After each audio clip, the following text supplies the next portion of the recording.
Hi, നമുക്കൊരു അടിപൊളി tilapia തിളപ്പിച്ചാലോ. നല്ല ടേസ്റ്റാണ്. ഇതിന് വേണ്ട സാധനങ്ങൾ എന്തെല്ലാം നോക്കാം. ഉള്ളി, സവാള, പച്ചമുളക്, വെളുത്തുള്ളി, വേപ്പില, തക്കാളി, കുരുമുളക്, മഞ്ഞൾപ്പൊടി, മുളക് പൊടി, വിനാഗിരി എല്ലാം ഇതിനാവശ്യമായ ഒരു പാൻ എടുത്ത് അതിലേക്ക് വെളുത്തുള്ളി ഇഞ്ചിയിട്ട് ഒന്ന് സോട്ട് ചെയ്യുക. സോട്ടായി അതിലേക്ക് ഉള്ളി ഇട്ട് കൊടുക്കുക. ഉള്ളി പച്ചമുളക് കൂടി ഇട്ട് കൊടുത്ത് ഒന്ന് സോട്ട് ചെയ്യണം.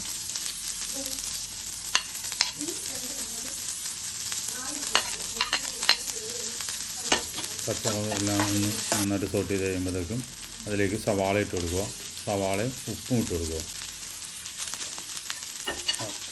അതൊന്ന് സോട്ട് ചെയ്ത് നന്നായിട്ട് സോട്ട് ചെയ്യണം.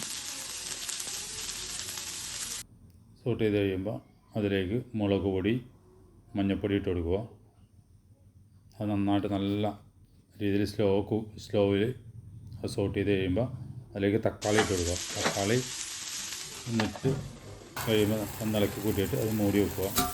തുറന്ന് കഴിഞ്ഞിട്ട് അതിലേക്ക് വിനാഗിരി, വേപ്പിലയും കൂടി ചേർത്ത വെള്ളം ഒഴിച്ചു കൊടുക്കുക. കുറച്ച് വെള്ളം കൂടി ആഡ് ചെയ്തിട്ടുണ്ട്, ചെറുതായിട്ട്, അധികം വെള്ളമൊന്നും വേണ്ട. അതിലേക്ക് മീനിട്ട് കൊടുക്കുക. മീൻ അധികം വേവില്ലാത്ത മീനാണ്. മീനൊന്ന് തിളച്ച് കഴിയുമ്പോൾ ആ മീനൊന്ന് തിരിച്ചിട്ട് കൊടുക്കണം.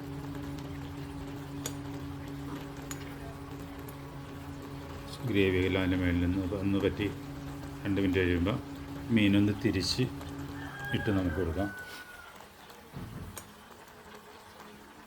മീൻ തിരിച്ചിട്ട് കഴിയുമ്പോൾ അത് കുറച്ച് പെപ്പർ തൂക്കി കൊടുക്കുക.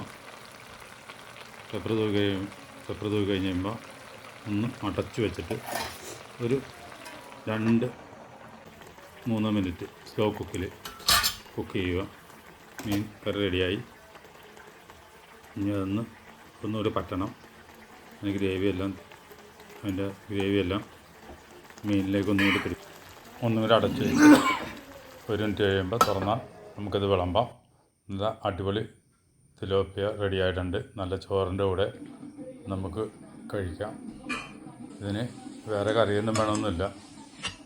അത്ര ടേസ്റ്റാണ്. ഒന്ന് ട്രൈ ചെയ്യുക.